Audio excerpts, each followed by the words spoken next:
Wir haben uns ja jetzt schon mit verschiedenen Aspekten zum Thema Kunst im öffentlichen Raum beschäftigt. Wir haben über Nachhaltigkeit in der Kunst geredet oder etwas gehört. Wir haben über Rezeption und Teilhabe gesprochen und nun werden wir noch eine weitere Perspektive aufmachen.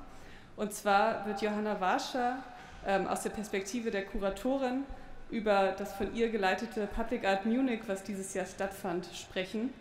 Und sie wird davon ausgehend über das Konstrukt der sogenannten Stadtkuratoren sprechen und was deren Rolle innerhalb stadtplanerischer Prozesse ist. Joanna arbeitet als Kuratorin vorzugsweise im urbanen, weniger im musealen Kontext. Sie war, wie gesagt, 2018 Leiterin des Public Art Munich. Vorher hat sie unter anderem den georgischen Pavillon auf der 55. Biennale in Venedig kuratiert, 2013 war das. Sie hat 2014 das öffentliche Programm der Manifeste 10 in St. Petersburg geleitet und war Teil des Kuratorinnen-Teams der 7. Berlin-Biennale 2012. Und derzeit leitet sie das kuratorische Programm des Curator Lab an der Kunstfak University in Stockholm. And because the next talk will be held in English, I switch to English now and yeah, welcome Joanna to the stage.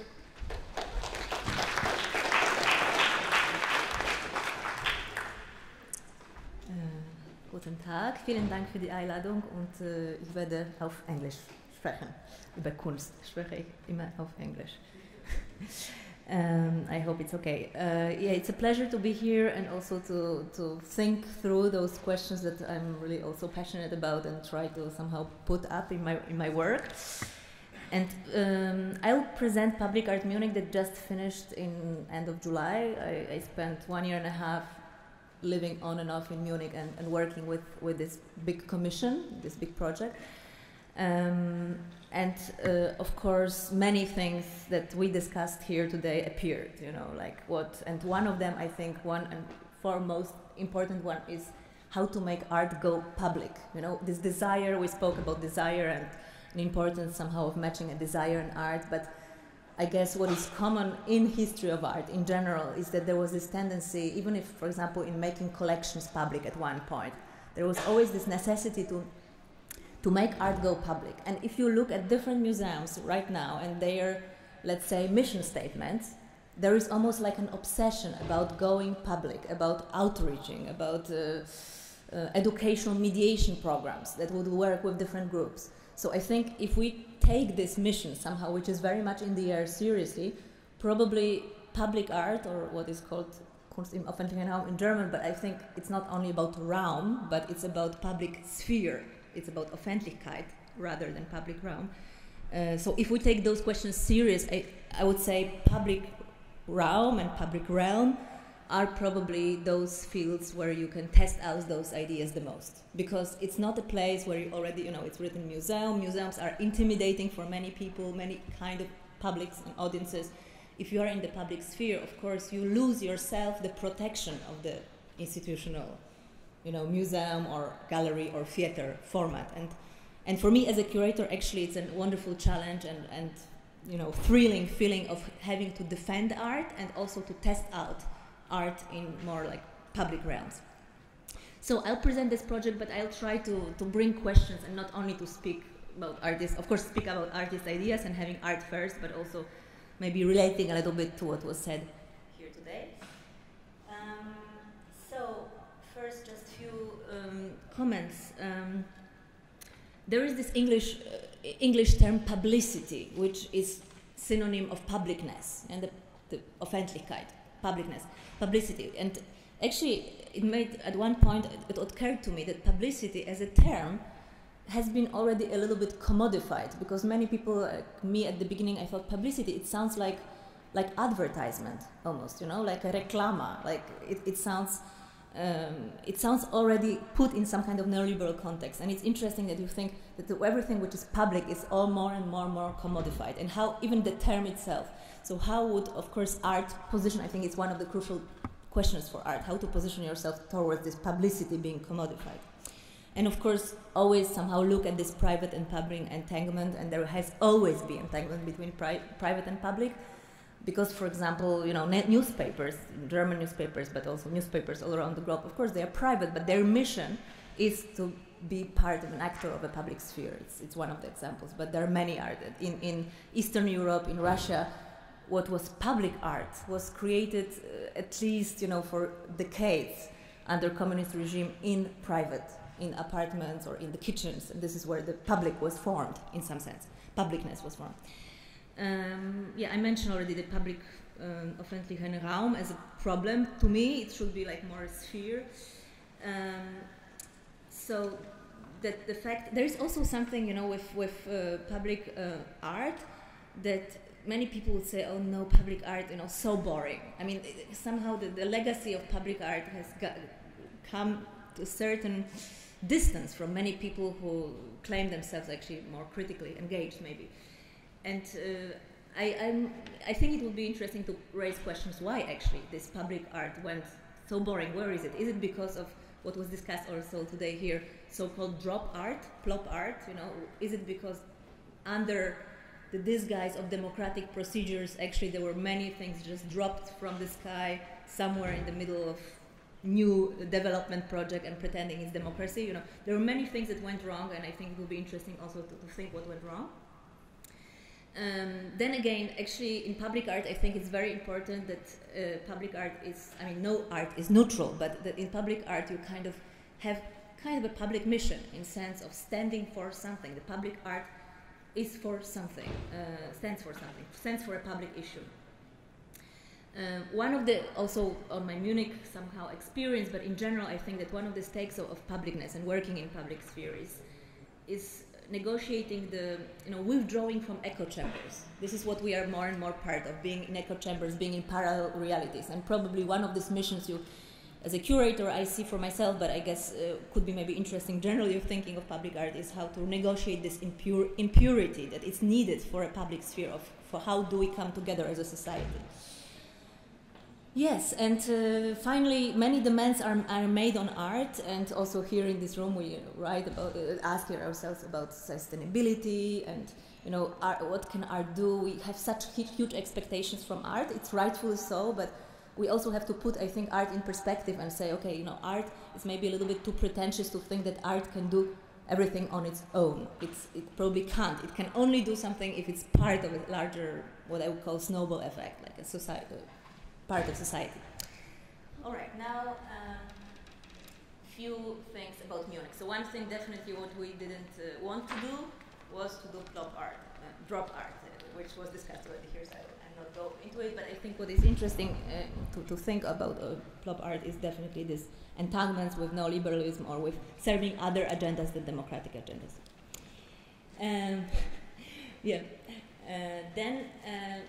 Okay, so what was important for me in Munich was that when I was commissioned by, it was like a closed competition, and I was very honored to be given this task to be curator of public art Munich.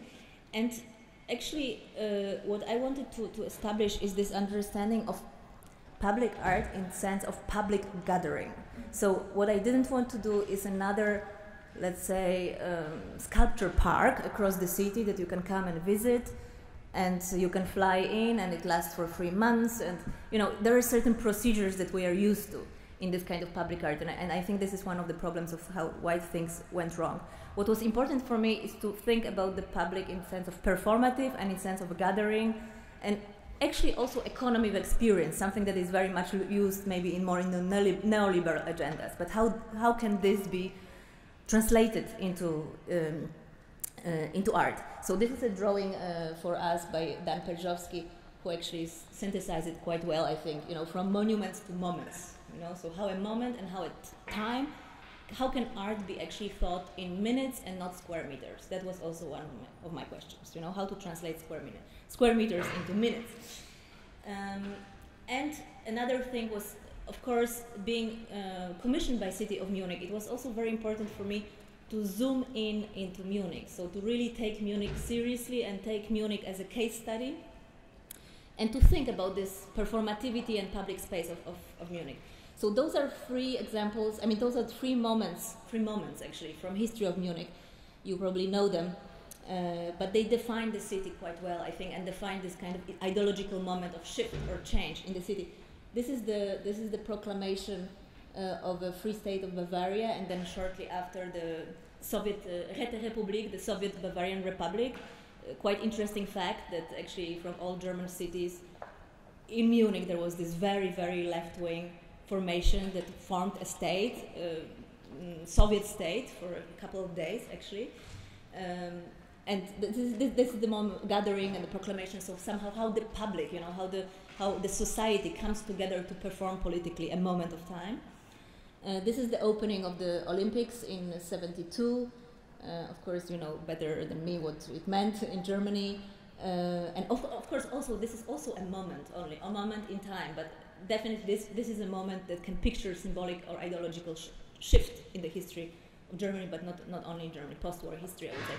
And also the moment of arrival of the refugees at the Hauptbahnhof and marking the Willkommenkultur. And of course, you know, many things have changed since then, but still, I guess, certain civic mobilization that was witnessed and the responsiveness of the city, and we know what is happening in Bavaria, but what is important to remember, Munich and Bavaria are not the same, still not the same thing for politically. So I looked at those moments and thought, yes, you know, though they lasted only maybe 24 hours, maybe 2 hours, maybe 1 hour or 3 weeks, but somehow they were very performative moments, politically performative, but also democratically performative. And how this can be translated into art, and how do artists also want actually to create those kind of moments of tension, of attention, and how can this function together with art? I'll show 3 examples of what projects that we have developed through it. What was important for me is also that there will be always like a way of approaching the project from the understanding of the public and trying to look and zoom in what the public can mean today. And on this part, I work with Patricia Reed, who is a Berlin-based researcher, philosopher, and we came up with some kind of glossary and, you know, mapping, trying to understand what the publicness and all these dilemmas that it implies. Then artist positions, commissions, so also very important that all of those projects were commissioned for the city of Munich, somehow with the context in Munich as a case study. And then Munich itself as a place, as a problematic place, and idiosyncrasies of Munich that would always reflect. So also if you think of the audience in Munich, you know, people might have never heard of Mariam Ghani or Lawrence Abu Hamdan, but I was hoping for always having an access also through understanding or even getting to know Munich through projects. Now, first project was actually at the Olympic Stadium because, you know, if I was interested in ideological changes, obviously maybe, you know, the most standing example of this in Europe is the Olympic Stadium of Munich. What is interesting is that this stadium by Gunther Benisch and Otto Frey, as you know, built in the area with the rubble, where the rubbles from the war were, so kind of former airport, quite abandoned area till the late 60s.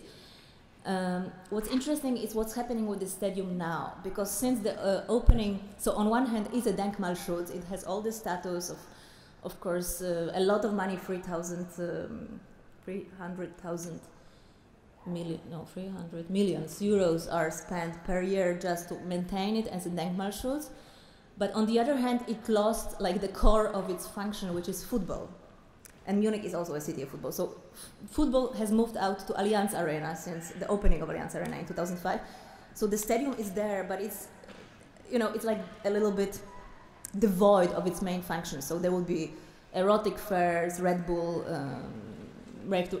competitions or other kind of activities going on there.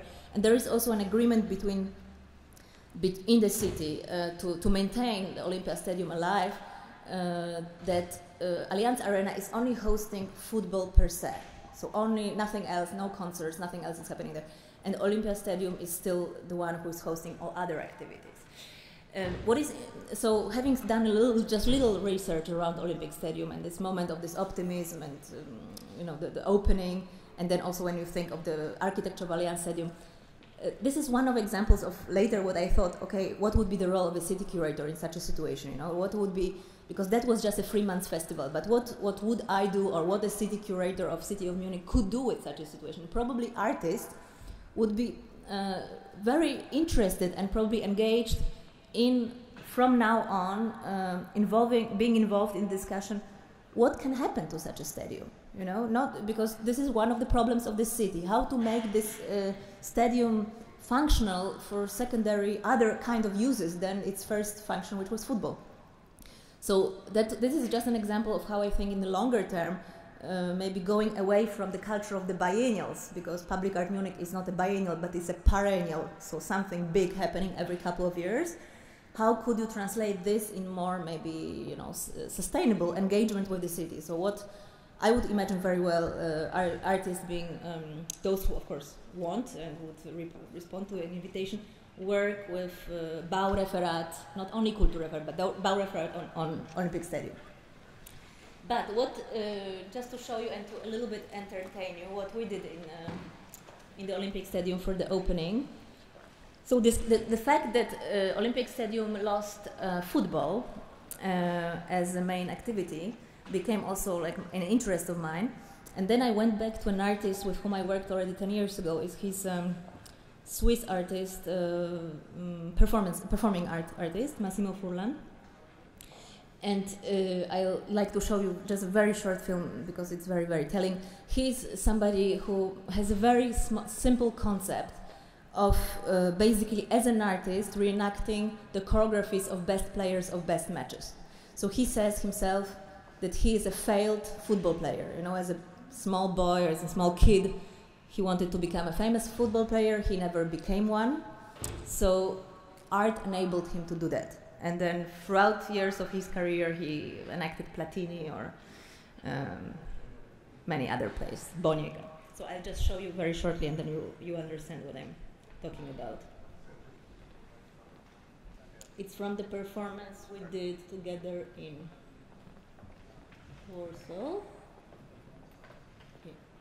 Białe koszulki Polaków, czerwone spodenki, białe te karpety. Pierwsza akcja Polaków, Boniek z lewej strony, do środka biegnie Włodzimierz Smolarek z prawej strony, Grzegorz Lato, obok niego blisko bez, oddanie do Grzegorza Lato, wysokość pola karnego, Lato do końcowej linii boiska, Lato, podstawienie pola karnego, Lato do boiska, strzał i gol! 1-0! Zbigniew Boniek biegał z szybkością Daniela w pole karne i fantastycznym strzałem z prawej nogi piłka wybija się od poprzeczki i zaskakuje bramkarza do serca.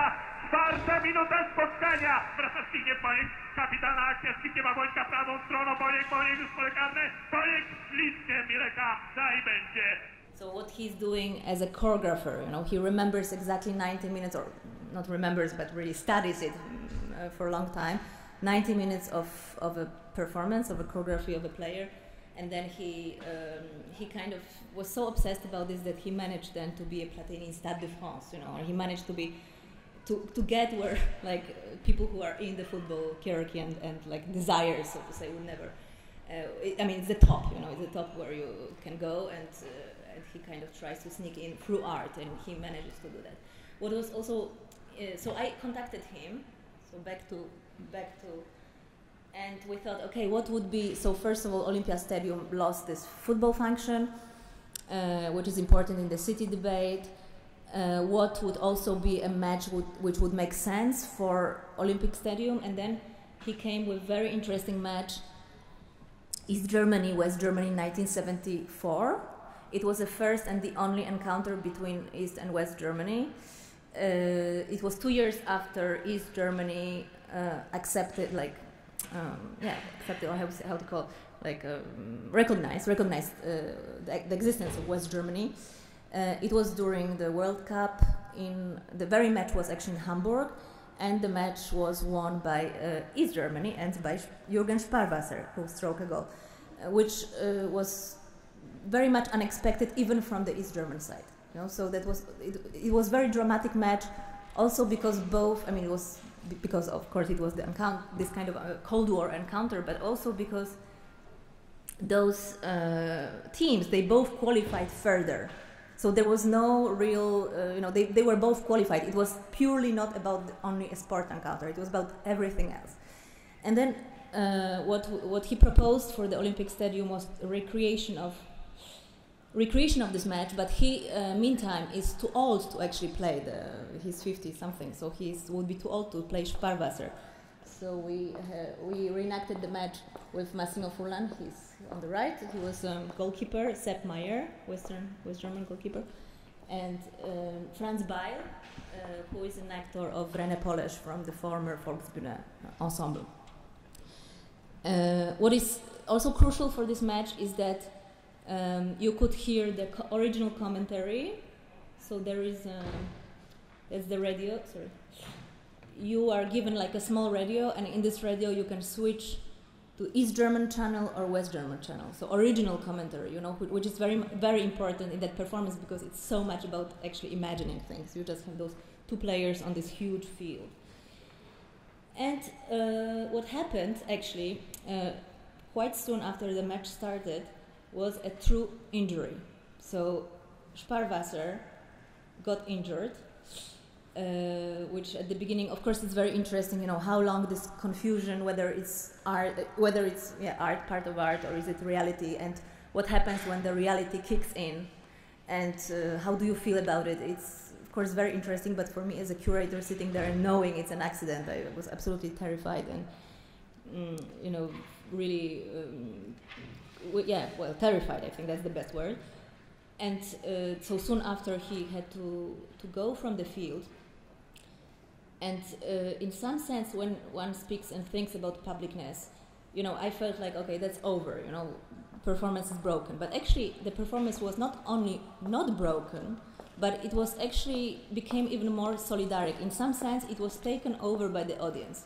So when the audience understood it's an accident,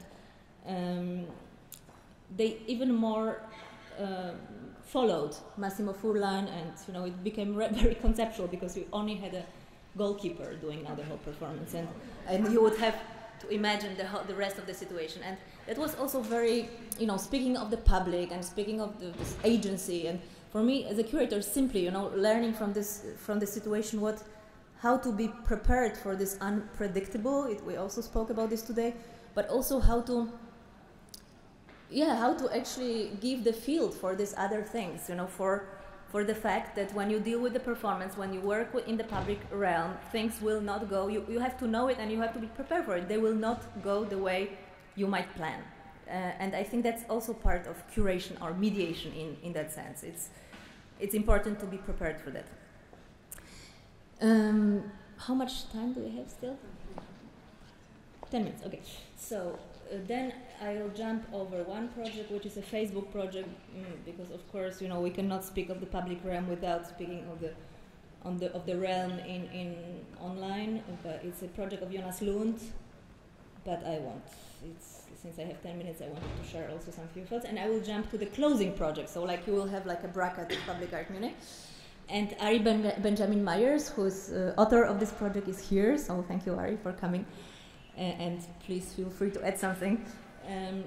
And that was a closing project 3 months later, which took a very beautiful idea. You know, artists have fantastic ideas, but sometimes to make them realize is very long and complicated and painful. But it was absolutely worthy doing it. It was a project called Stadtorchestra.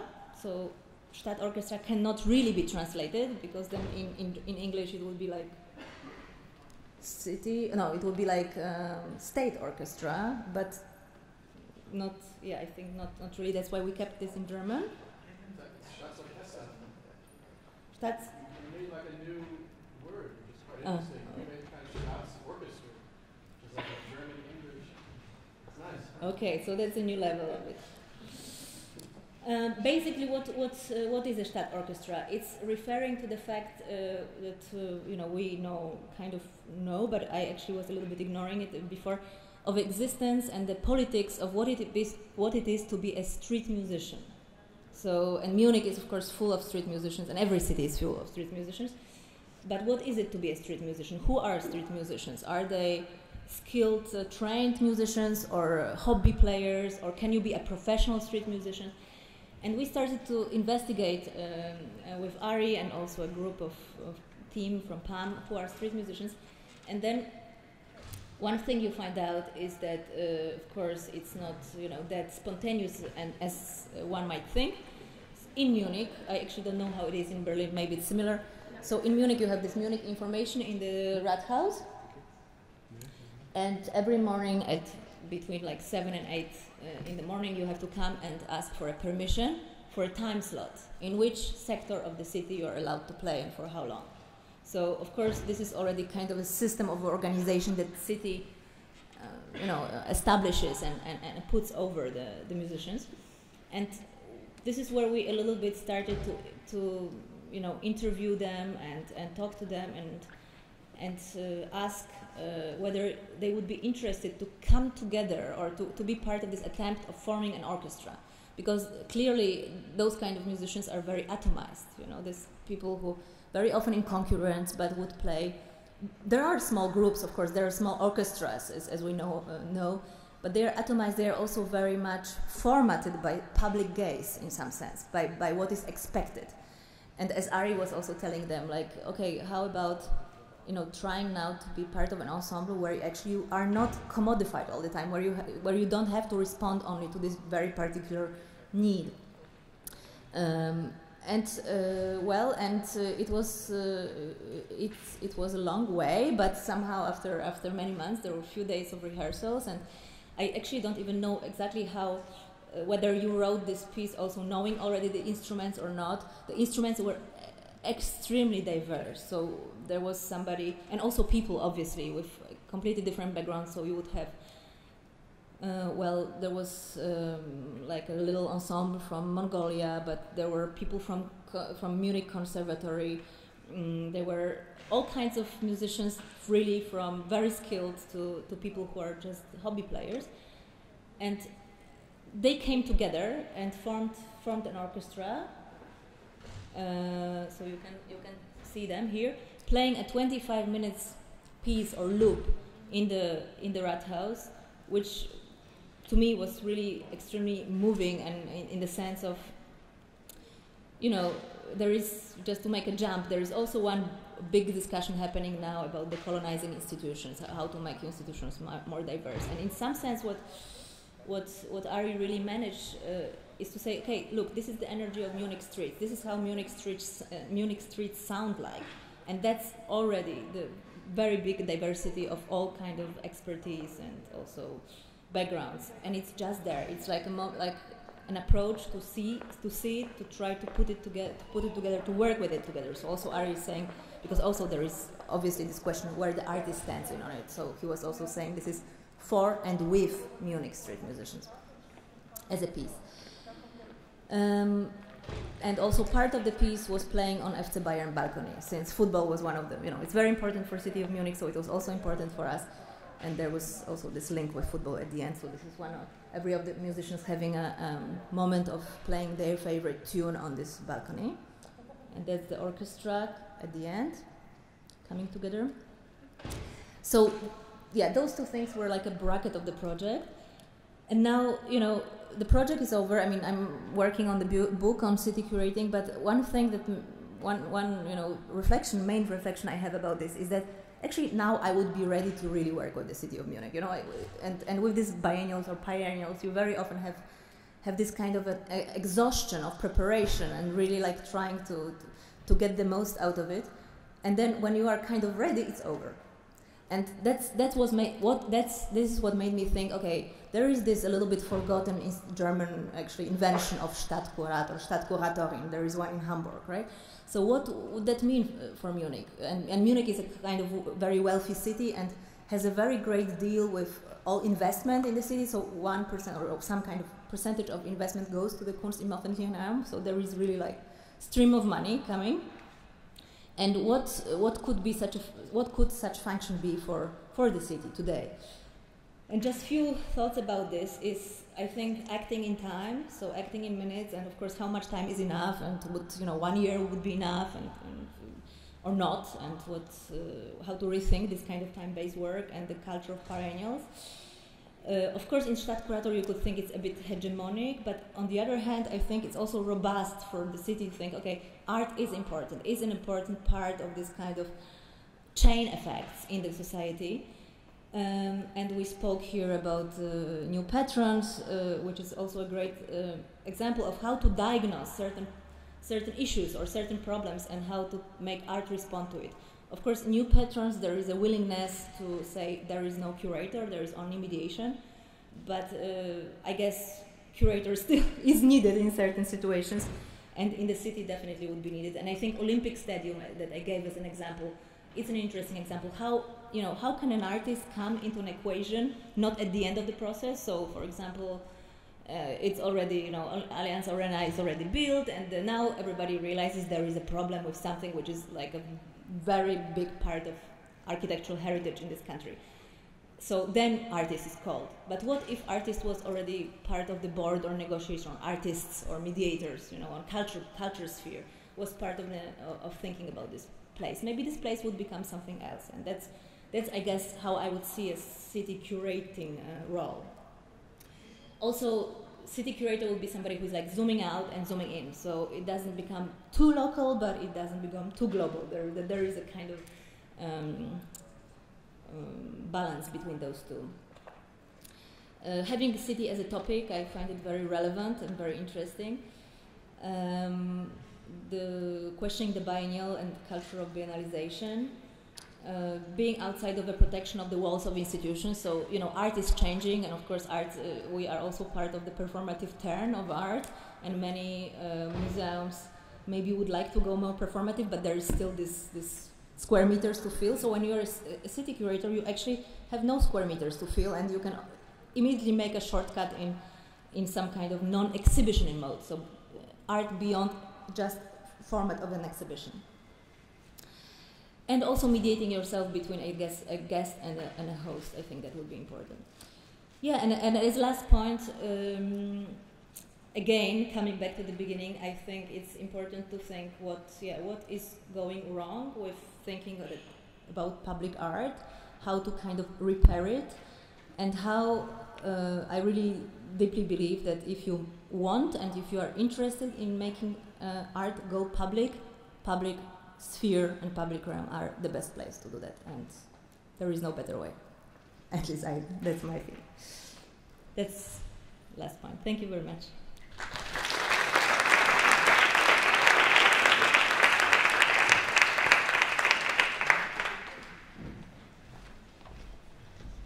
Thank you, Joanna, for this interesting topic. And are there any questions in the audience? No, not yet. Or maybe, to the artist. If not, I have a question. There's one. Wait for the microphone.